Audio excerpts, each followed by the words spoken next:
Good morning, everyone. I am Eunice Carbon from Group 1, the presenter for the Week 7 lesson, specifically International Relations. So what is international relations? International relations is concerned with relations across boundaries of nation-states. It addresses international political economy, global governance, intercultural relations, national and ethnic identities, foreign policy analysis, development studies, environment, international security, diplomacy, terrorism, media, social movements, and more. So why is there a concept of gap between the global north and the global south in terms of development and wealth?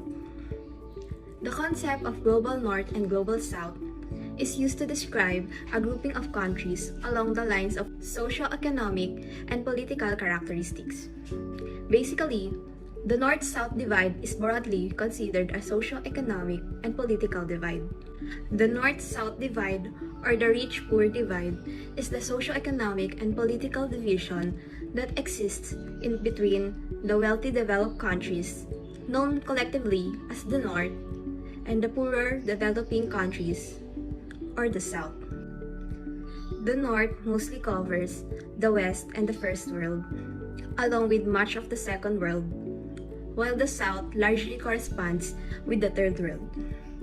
While the North may be defined as the richer, more developed region, and the South as the poorer and less developed region, many more factors differentiate between the two global areas. 95% of the North has enough food and shelter. The global South lacks appropriate technology. It has no political stability. The economies are disarticulated. Their foreign exchange earnings depend on primary product exports in economic terms. The division between the global North and South is the greatest challenge to global governance.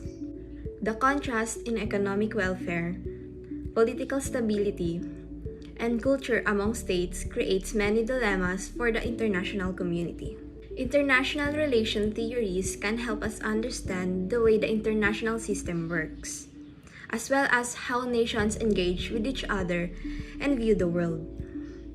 International relations theories are often used by diplomats and international relations experts to dictate the direction that a government may take in regards to an international political issue or concern. By studying the following key international theories, professionals in the field can better discern the motivation and goals driving policy decisions worldwide. The key theories of international relations are realism, liberalism, constructivism, Marxism, and postmodernism.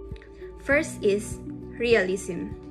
It is a straightforward approach to international relations, stating that all nations are working to increase their own power, and those countries that manage to hoard power most efficiently will thrive, as they can easily eclipse the achievement of less powerful nations.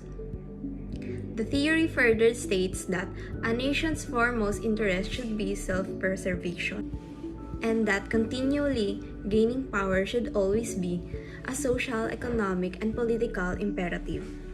As liberalism has become more rooted in international cooperation through the establishment of organizations like the United Nations, realism has started to wane as a viable political strategy.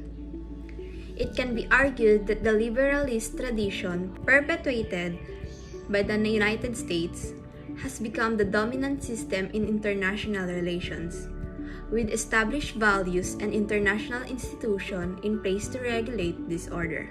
Constructivism rests the notion that rather than the outright pursuit of material interests, it is a nation's belief system, historical, cultural, and social, that explain its foreign policy efforts and behavior. Constructivists also argue that states are not the most important actors in international relations, but that international institutions and other non-state actors are valuable in influencing behavior through lobbying and acts of persuasion. Karl Marx was a Prussian philosopher and economist whose works posited the societies could escape the self-destructive nature of capitalist socio-economic system by implementing socialist theory into their policies both locally and abroad. Marxism influence can still be felt today, with Vietnamese Prime Minister Nguyen Tan Dung encouraging students to study Marxism in exchange for free tuition. The postmodern international theory rejects the brands of realism and liberalism and is skeptical of Marxism by criticizing absolute reality-based agendas of peace, conflict, equality, and democracy. Postmodernism has been successful in its mission, embedded in the vision of identifying the flaws of modern era and bringing them out to the table by providing them criticism with much audacity. And these are the references I used. Thank you for watching my presentation.